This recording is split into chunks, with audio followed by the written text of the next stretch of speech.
and welcome to another edition of the Shadowland Podcast, the Shadowland radio program, if you will. I'm your host, Dr. William Lester, and I want to first thank everyone from YouTube and Facebook who have been listening into these podcasts faithfully. Thank you very much for your support. As I said, I'm your host, Dr. William Lester. I am the president of the American Institute of Metaphysics. You can find us online at instituteofmetaphysics.com, and you can follow us on Facebook. We have a very active, ongoing Facebook page, a lot of articles and images and commentary posted up there. And if you go to Facebook, you can just type our name in, Institute of Metaphysics, and we should come up. We're very easy to find. Today, I wanted to talk a little bit about, well, let me say this. I know I've talked about skeptics and debunkers and what is all involved with that and the psychology of that and the agenda of that. But I wanted to kind of piggyback a little bit on this whole area of conversation,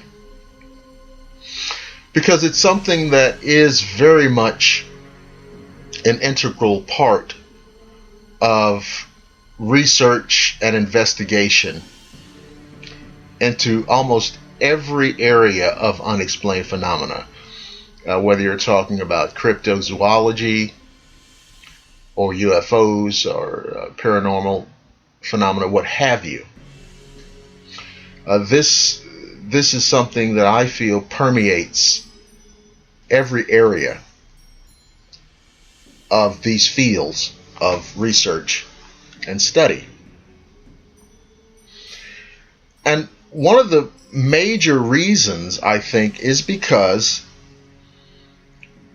we still, in many ways, and for many reasons, and in some cases rightfully so, do look to mainstream academia, mainstream science, for reliable sources of information. Now, I've also noted that the internet and the proliferation of information on the internet has created a lot of armchair experts and weekend specialists, and I don't want to conflate the two circumstances.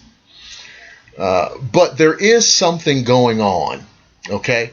There is something going on in mainstream academia. And the reason that I can say this with some level of confidence is because I was a part of mainstream academia for a long time. I was part of that infrastructure. And to a certain extent, I know what goes on. I know how it works. I know how it operates. I know the unseemly underbelly of what can go on. And mainstream academia is like other institutions. It's made up of people and therefore imperfect and subject to all of the foibles and shortcomings of human imperfections. And when you start talking about these areas, and I'll kind of keep it to, I guess, the big three. And by that, I mean UFOs, cryptozoology, and paranormal phenomena. Okay, well, and I guess the simplest and best way to proceed with this is by coming out with it directly. Many members of mainstream academia know to some extent what's going on. Now, I know that many of you have perhaps watched some of the programming on television. Perhaps you've heard things on the internet Perhaps you've seen videos on YouTube and all kinds of things. And you've heard skeptics and debunkers making all kinds of pronouncements about what doesn't exist, what can't exist, what is not possible, what there's no evidence for. And I'm simply here to tell you that by and large, they are greatly misrepresenting not just the truth, okay? They're misrepresenting what they themselves actually think. Now, how do I know this? Well, as I said, I've been a part of mainstream academia. And I've been a part of some of these conversations that happen after hours, that happen outside of classrooms. These conversations happen in offices and at coffee houses and over private emails and phone conversations. Now, this may or may not come as a surprise to many of you, but these things do go on. Not only that, they go on even with some of the more publicly known skeptics and debunkers. And of course, the obvious question would be, why the duplicity? And if you think about it for just a minute, it becomes somewhat apparent. Many of these people have advanced degrees in various disciplines. They are employed by universities, research institutes, in some cases, organizations that are contracted by the federal government. So there are a number of factors which mitigate these kind of individuals for being forthright in what they actually think.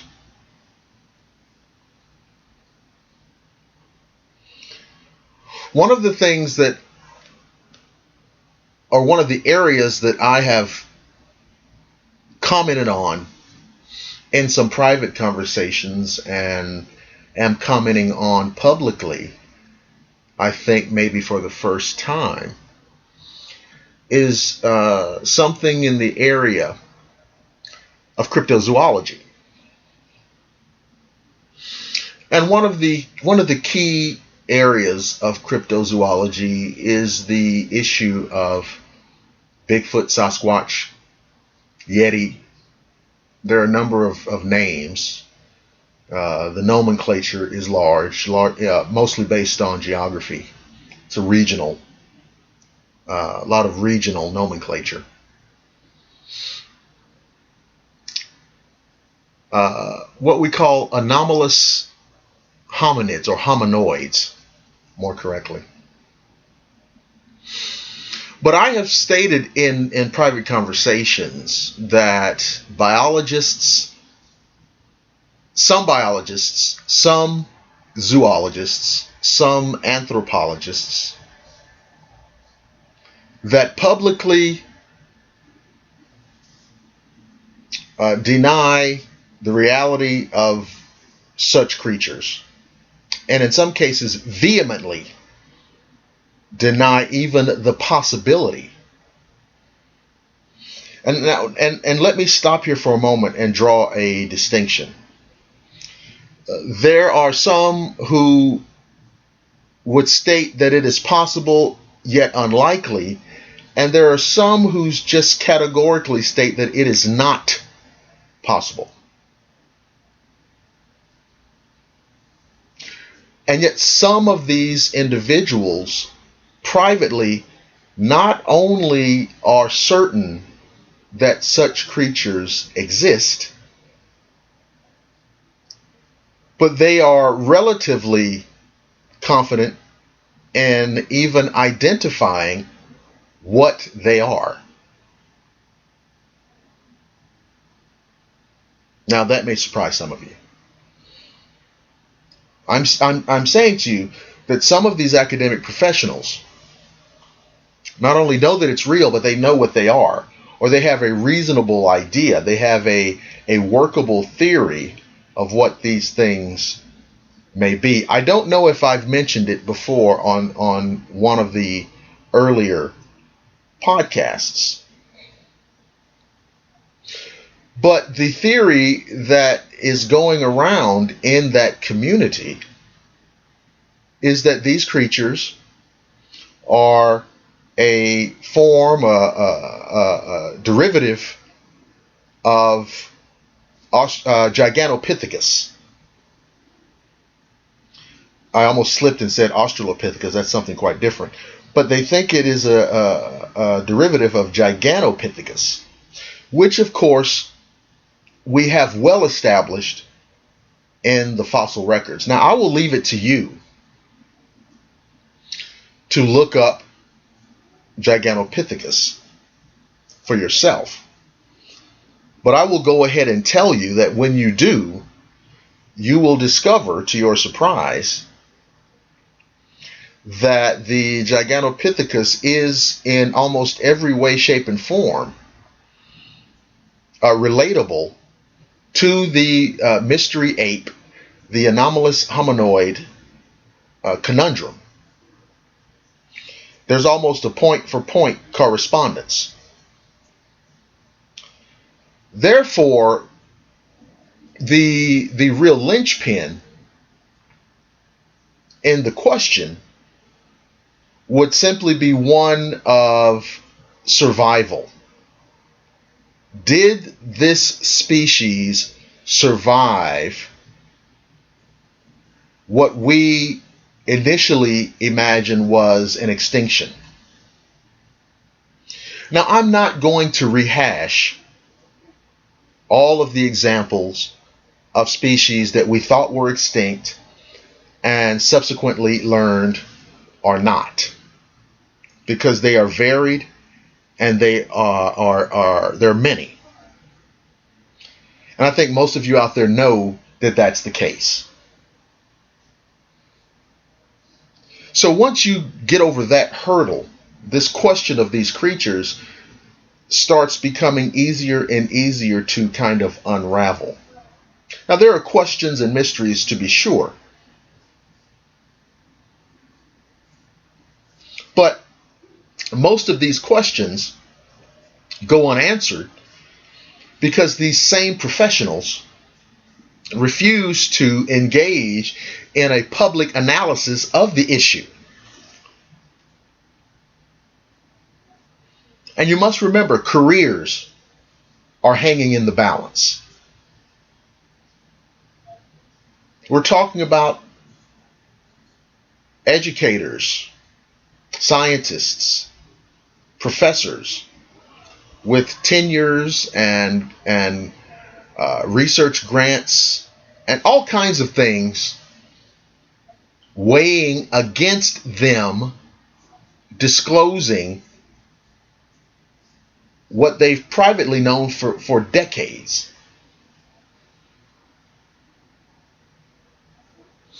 And mainstream academia as an institution, you understand, has a lot invested in the status quo.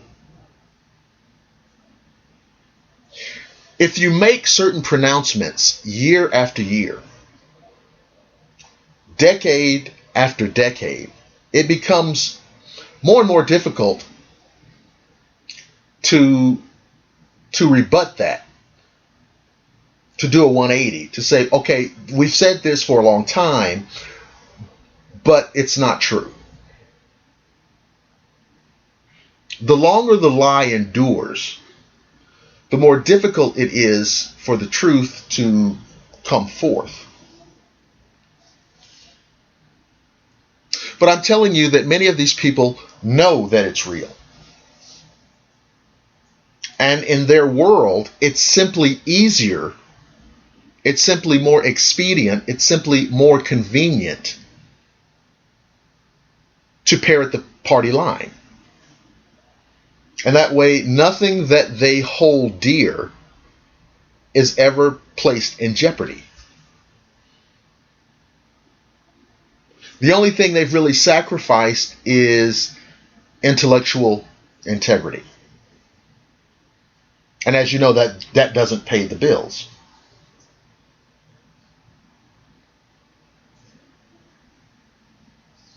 The same is true among astronomers or the astronomical community with regards to the UFO question. Many of you may be familiar with SETI, S-E-T-I, the search for extraterrestrial intelligence, with their radio telescopes scanning the skies for signals which may show evidence of intelligent civilizations out in space. They're also listening, shooting out signals and listening. And these individuals, almost unilaterally, will not publicly deal with the UFO question. And I have stated before, and I'm saying it again, if you make the claim that you are interested in the discovery of extraterrestrial life, even extraterrestrial intelligence, extraterrestrial civilizations, and yet not willing to grant even a cursory examination of the UFO data, you're not being serious. And you're not being honest.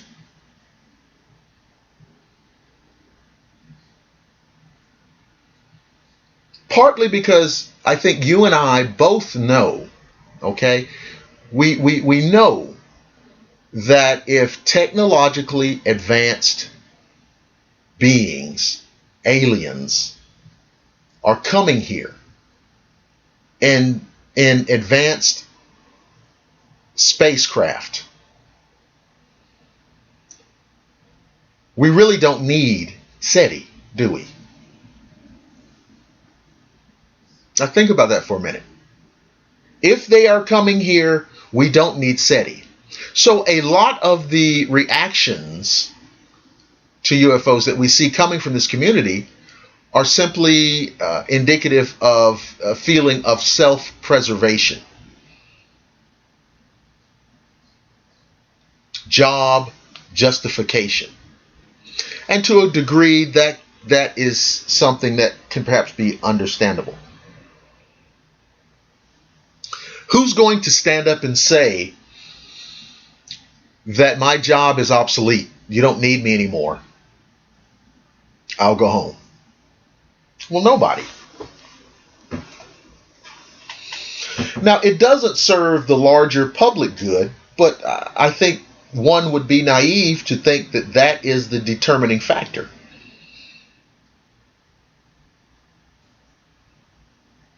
So just like the biologists and the anthropologists, many people in the space sciences know that UFOs represent something other than, and here's my little amusing list for you: Venus swamp gas, temperature inversions, and flocks of geese, and weather balloons.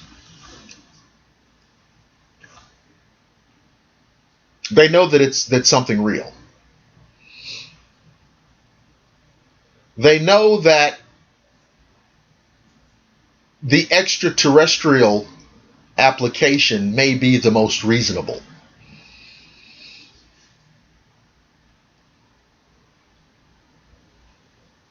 But from their perspective, there's too much to lose by disclosing what they think in private.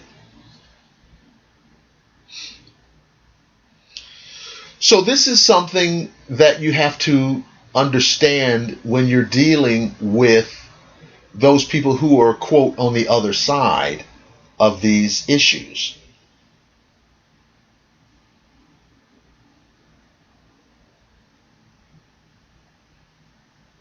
The same can be said of subjects like paranormal phenomena, the existence of ghosts, spirit activity, non-corporeal entities.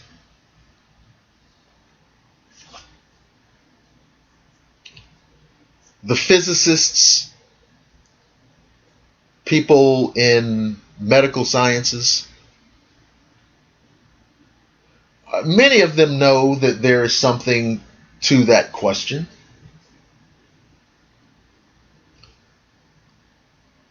But they are part of a monolith that says no.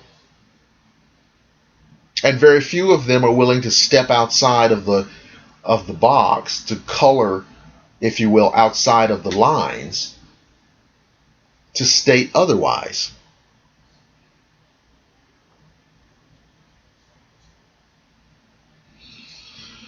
So I wanted to kind of articulate those ideas for you to consider, because most of you listening are interested in one or more or all of these topics, and you may, like me, from time to time be very frustrated with what comes from the mainstream camp.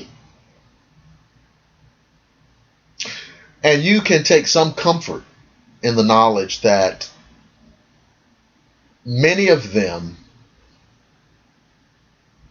in the privacy of their own thoughts, know that the very things that they publicly denounce, they privately know are real.